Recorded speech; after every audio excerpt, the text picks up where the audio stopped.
За Чингис хаан бол нийт монголчуудын одоо бахархал мөн үү?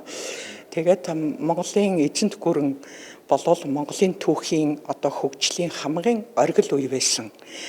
Тийм учраас эзэнт гүрнийг одоо үндэслэн их Монгол улсыг байгуулсан хаан болвол монголчуудын яхаргагүй одоо шүтэж бахархаж явах тийм түүхэн хүн гэдэг талаас бид нар өнөөдөр энэ хүнээр бахархаж байгаа. Тийм учраас түүний мэндэлсэн өдөр өвлийн тэргүүн сарын одоо шинийн нэгэн энэ бэлэг цайн өдрийг болвол ингээд өнөөдөр бүх нийтээр амарч ингээд ёс тэмдэглэж байна. Хуучин нийгэмд одоо 20 дугаар зууны үндсэндээ тэр хуучин үзэл сурталын нийгэм байсан. Өөрөөр хэлбэл үзэл сурталт одоо баригдсан намын одоо шугамар болвол намын үзэл сурталт нийцүүлэн одоо бүтээлээ туурвах тех ёстой байсан л да төгчд болвол тэр үед Чингис хааныг болвол ярьдаггүй биш ярьдаг байсан.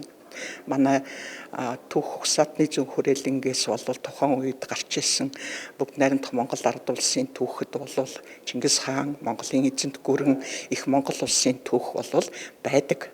Гэхдээ үнэл дүгнэлт нь болвол жоохон үзэл сурталын хүлээсэнд баригдсан дүгнэлтийг гаргаж байсныг болвол үгүйсгэж болохгүй.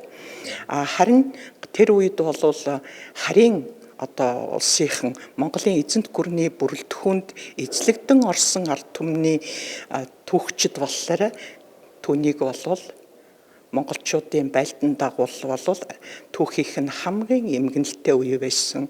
За Оросын түүх бичлэгт болохоор Монголын ноёр холд болвол Оросын ард түмэн одоо туйлдаа хурж тэгээд Европоос болвол даруй 200 жилээр одоо хөгжлөөрөө хоцроход хүрсэн юмаа гэсэн тийм дүгнэлтийг гаргаж байсан л да.